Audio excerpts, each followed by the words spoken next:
동해안 5개 시군을 쑥대밭으로 만들었습니다. 지자체마다 재난재해 대응 매뉴얼이 있지만 언제 어디서 터질지 예측하기 어렵고 태풍이 잦았던 올 가을, 동해안 지역은 수마에 또 한 번 초토화됐습니다.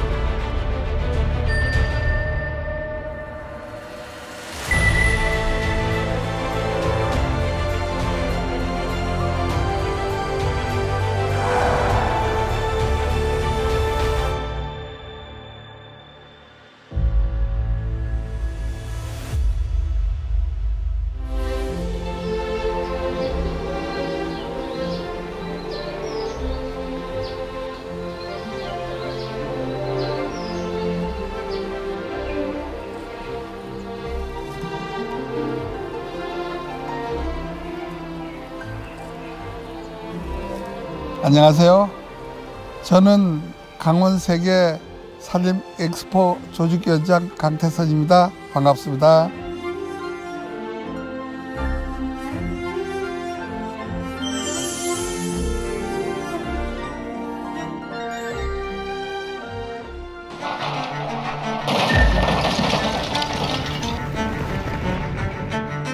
우리뿐 아니라 세계 곳곳이 폭염과 가뭄, 폭우 등 기상이변으로 몸살을 앓고 있습니다. 지구온난화에 따른 재앙이라는 분석입니다. 산림 엑스포도 어떻게 보면 지구온화와 지구변화, 지구를 살리자, 지키자는 데에 같은 맥락이 있어요.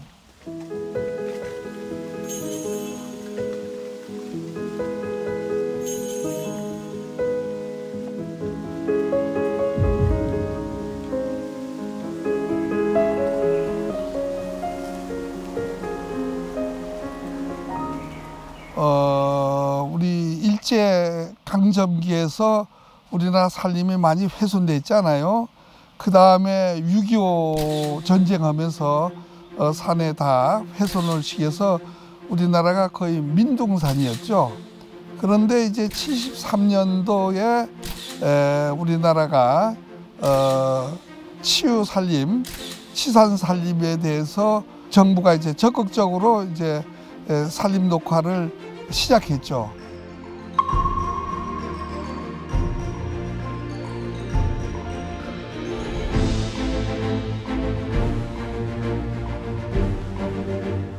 그렇게 돌이켜보면 우리나라가 지난 50년 동안 산림에 대해서 많은 국가나 국민이나 이 봉사도 하고 투자도 하고 노력을 많이 했어요. 그래서 지금 오늘같이 이런 좋은 산림을 우리가 보유하게 돼 있잖아요.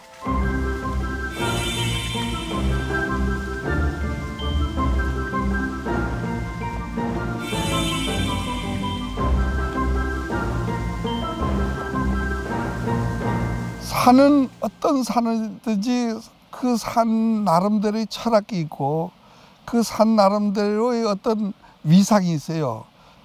그 산만의 형태, 그 산이 우리한테 주는 교훈, 저는 이런 생각, 상상을 초월한다.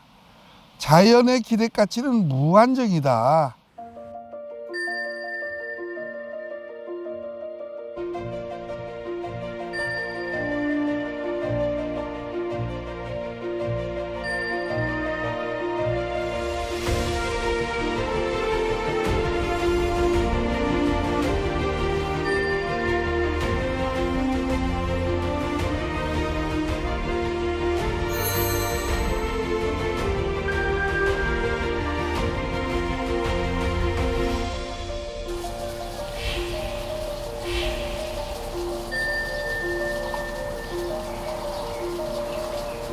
네, 안녕하세요. 저는 강원도 속초에서 탄소를 사냥하고 있는 탄소사냥꾼 환경활동가 김대은이라고 합니다.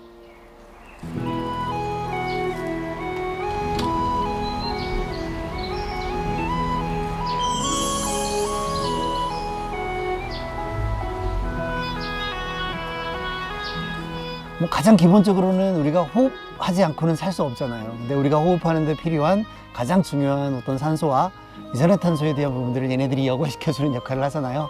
사실은 그래서 우리가 살아가는데 굉장히 필수적인 것들이죠. 절대 없어서는 안 되고 절대적으로 우리가 불가분의 관계에 놓일 수 없는 그냥 하나라고 봐야 되지 않을까요?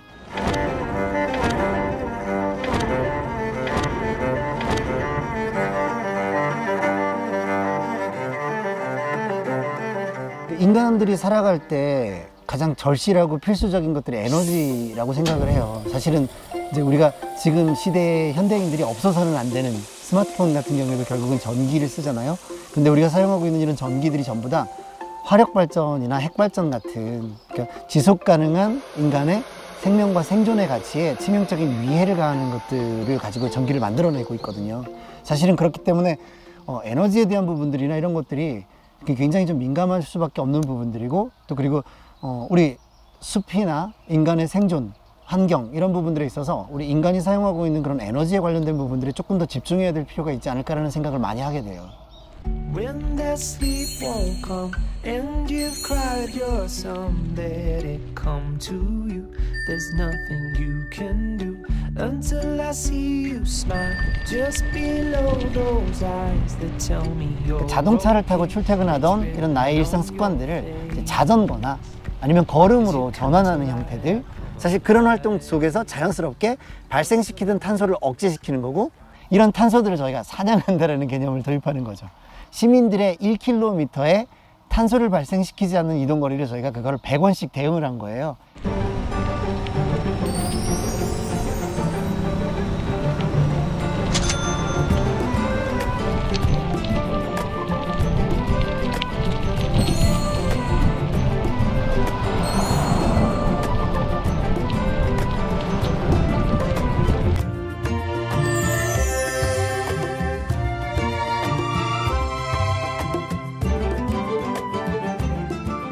미래 세대들이 살아갈 지구는 지속 가능한 지구를 바로 가꾸기 운동, 이게 돼야 돼요.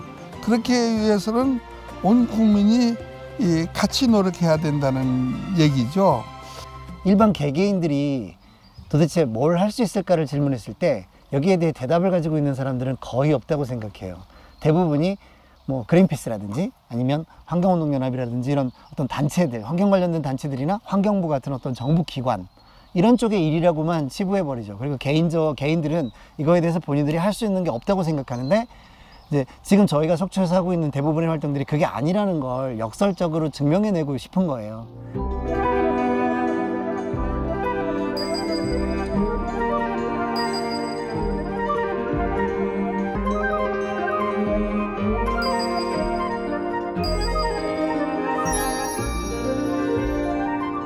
그러니까 만약에 지금 같은 속도로 환경과 살림이 훼손돼서 정말 이렇게 훼손돼 버리면 우리 아이들이 성장해서 그 아이들의 아이들 세대에는 아침에 출근하는 길, 저녁에 퇴근하는 길, 뭐 이런 모든 일상생활 속에서 길거리에 지금 우리도 그것들을 체감하고 있지만 마스크 수준을 넘어선 방독면을 쓰고 다녀야 되는 시대가 오지 않을까라는 염려도 돼요, 정말로.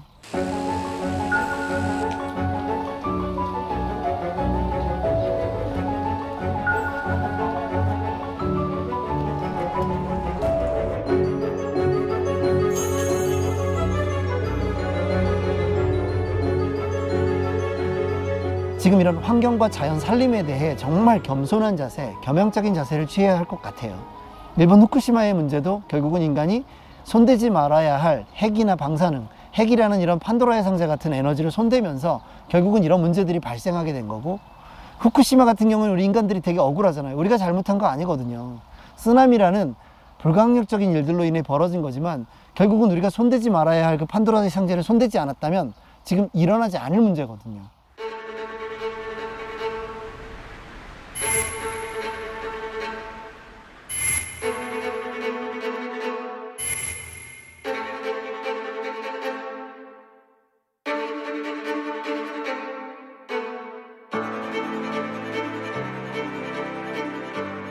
이런 질병은 어디서 오느냐? 오염에서 오는 거거든. 우리가 오염을 시키지 않으면 질병에서 해방됩니다. 특히나 우리나라는 제조업이잖아요. 제조업은 이산화탄소를 많이 발생하는 이 국가예요. 그럴수록 우리는 뭐예요? 산림을 많이 심고 보호하고 산림에 대한 가치를 우리는 많이 느껴야 됩니다.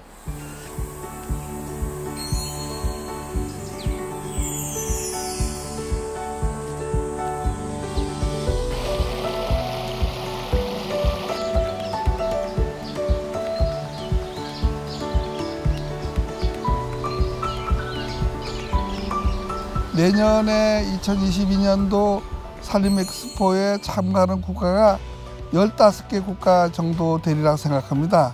인구는 한 130명 정도 와서 한 달 동안 이제 강원도 고성에서 이 산림엑스포 안내에서 이 세미나라든지 이 생태계라든지 이런 많은 학자들이 논의하게 되는데, 이 논의는 그 과정이 지속 가능한 지구 살리기의 한 표본이라고 된다고 생각합니다.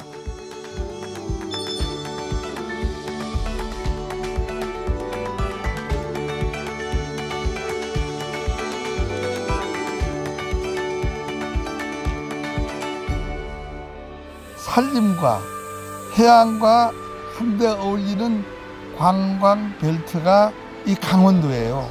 또 아까도 얘기했지만 대한민국의 한반도의 백두대간의 중심에 있어요. 등골에 있다 이 말씀입니다. 그리고 이 금강산 벨트와 설악산 벨트의 가운데 또 이제 우리 산림엑스포 고성 개최지가 있어서 지도를 놓고 보면 이 고성의 우리 이 산림엑스포 우리 개최지는 하늘이 내린 장소다.